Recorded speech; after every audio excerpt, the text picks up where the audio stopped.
Hello Eternum and welcome to KOTT News, Eternum's #1 source for news, and this is the War Report.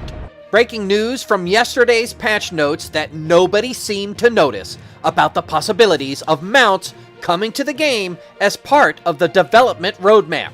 Data miners have provided KOTT news crews screenshots of this amazing discovery. We're going to talk about that more, gang, but first, let me tell you about the Double Experience Weekend. Because we're getting boomsticks! You know it, blunderbusses, baby! Returning to our top story. Will mounts be allowed in wars?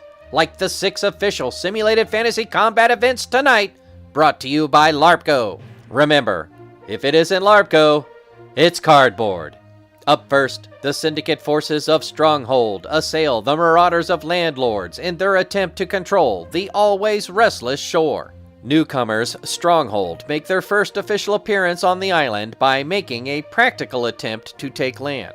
For landlords, the anarchy in the archipelago has never stopped, with tenant after tenant attempting adverse possession of their beachfront property. Meanwhile, the Covenant forces of Chad attack the Syndicate forces of Squirrel Scrubbers for control of First Light and its abundant spice flow. Chad forces have a strong lineage of participants and have the means to capture land on any given fight.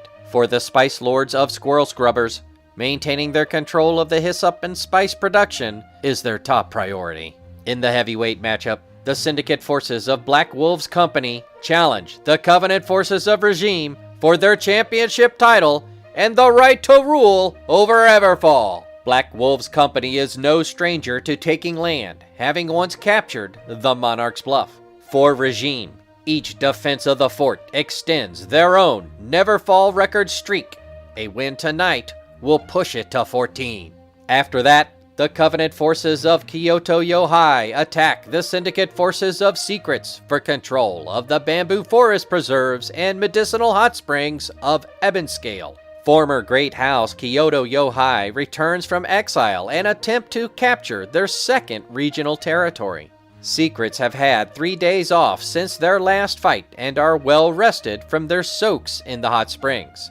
Tonight's fight should be a good one. Then, the Syndicate forces of Primordius Virtue assail the marauders of the landlords for control of the fishing port town of Reekwater. Former founding Great House Primordius Virtue returns to one of its previously acquired lands in an effort to rebuild their empire.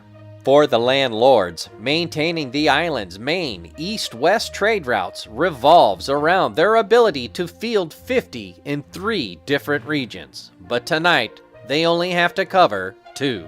In the nightcap, the Covenant forces of Milkit attempt to rob the marauders of Washed Guard of the primary financial capital of Windsward. A former Great House, Milkit forces have kept involved and made attempts when the timing was right for them, as it is tonight. Washed Guard have maintained the low taxes they declared when they seized the hamlet, making the central region as usable as possible for all. We'll have the outcomes and reactions from the citizens about the new mounts tonight at 11.